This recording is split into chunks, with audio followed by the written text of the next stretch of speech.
August 19, '03, a driver named George Caroll sits behind the tiller of a Winton Motor Carriage Company delivery truck on a Chicago loading dock, hands wrapped around iron that's already hot from the summer sun, engine grumbling beneath him at something close to 12 horsepower. He's been at this for 14 hours. His delivery route covers 41 miles of cobblestone and mud. The truck weighs 2 tons empty. The load behind him weighs nearly double that. And the company he works for has just announced it's cutting his daily wage from $2.30 to $1.75. He doesn't quit. He parks the truck, walks across the dock, and starts talking to the other drivers. What happened next would shake the foundations of the American freight industry and the oil and industrial cartels bankrolling it, at the exact moment when the motor truck was still young enough to be strangled in its cradle. To understand what was at stake in 1903, you have to understand what a motor truck meant to the men driving one. This was not a comfortable machine. The earliest commercial motor trucks, built by manufacturers like Autocar, Mac's predecessors at the Saurer-licensed Brooklyn plant, and Winton, had no windshields, no cab enclosures, and no suspension worth mentioning.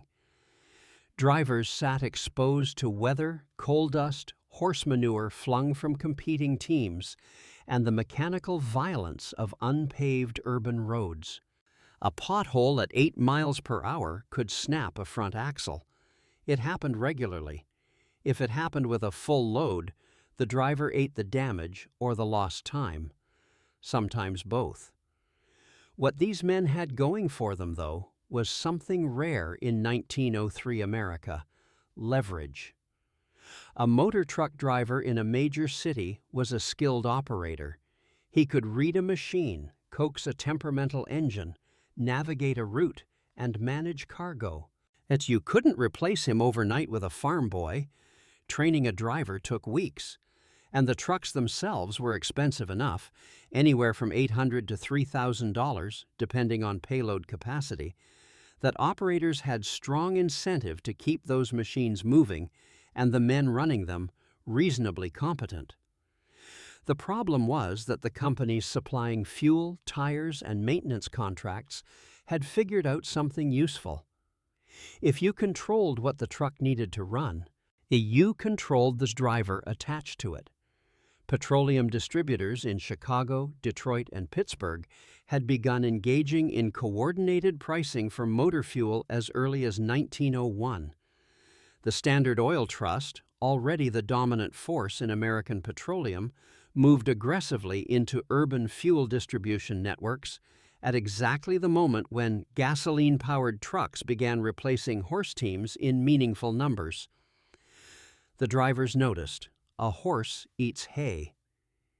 Hay isn't controlled by John D. Rockefeller, and this is where the Teamsters enter the story.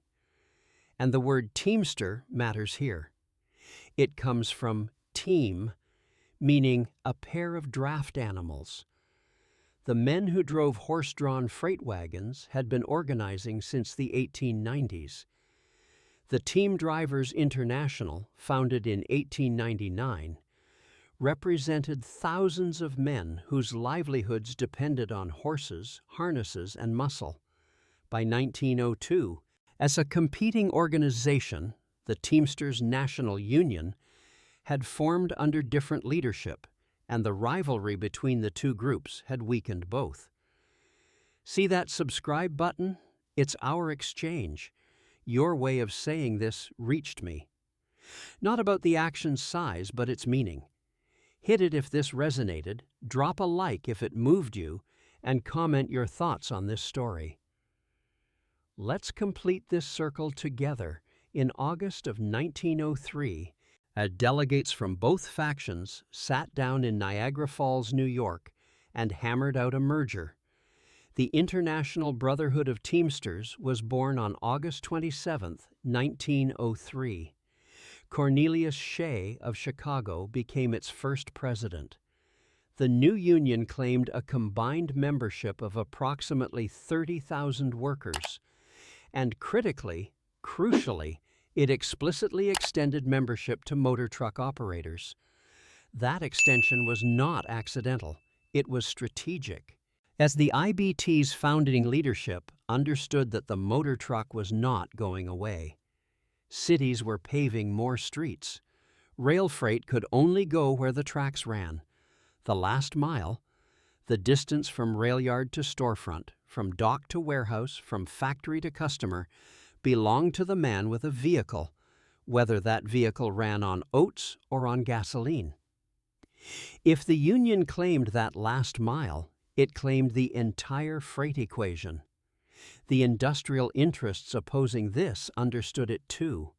Freight operators in major cities almost immediately began pressuring local governments to restrict union organizing among truck drivers.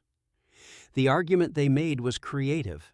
Motor truck drivers, they contended, were essentially machine operators, closer to factory workers than to traditional Teamsters, and therefore outside the historical organizing territory of the IBT. It was a legal theory constructed entirely to divide the workforce. It failed, but not without inflicting real damage first. In Chicago, the 1903 and 1904 saw repeated standoffs between organized drivers and freight companies backed by fuel and tire suppliers applying financial pressure. A company that sided with its drivers on wages risked finding its fuel deliveries delayed, its maintenance contracts renegotiated upward, and its insurance rates quietly elevated by carriers with interlocking relationships to the trust networks. The squeeze was not violent. It didn't need to be. Capital moved through contracts, and contracts had enforcement mechanisms that left no marks. George Caroll and men like him understood the game intuitively, even if they couldn't name all the players. What they had was solidarity and a union card. What the IBT gave them in those first years was not just collective bargaining power, it was information. The union connected drivers in Chicago with drivers in Detroit with drivers in Pittsburgh. They shared intelligence about which companies were fair, which fuel suppliers were gouging, which routes were being manipulated. The freight network that moved America's goods became simultaneously a communication network for the men who moved those goods. The specific battles were unglamorous. Wage negotiations conducted in drafty union halls, grievance procedures filed in triplicate, slowdowns on loading docks that cost companies money without giving anyone grounds for a legal strike. These are not the stuff of dramatic headlines, which is exactly why this history stayed buried. The men who opposed the IBT had good reason to keep it quiet.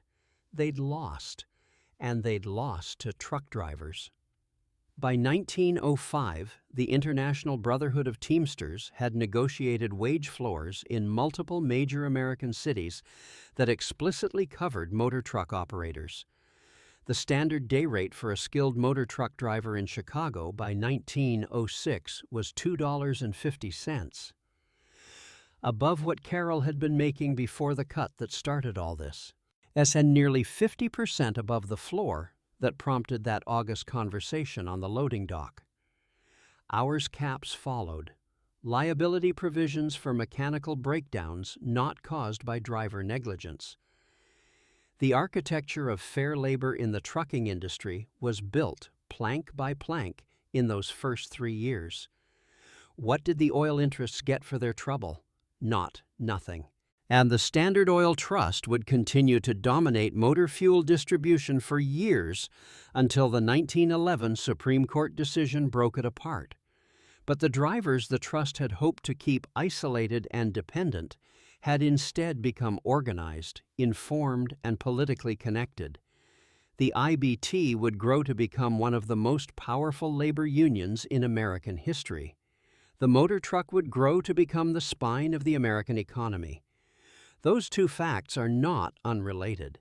The trucks of 1903 are gone.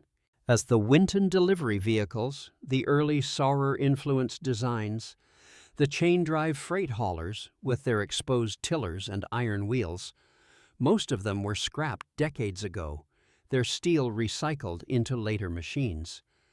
A handful survive in transportation museums. The International Harvester auto wagon of 1907 sits in the Smithsonian. The Mack trucks that descended from those early years are rolling legends. But the institutional legacy, the idea that the man behind the wheel has rights, has dignity, yea, has collective standing against the concentrated power of capital, that came from August 1903 in Niagara Falls, and from a loading dock in Chicago where a driver parked his truck and started talking. The fight wasn't hidden because it was small. It was hidden because it was won. Drop a comment and tell us where you're watching from, and let us know which chapter of trucking history you want us to dig into next.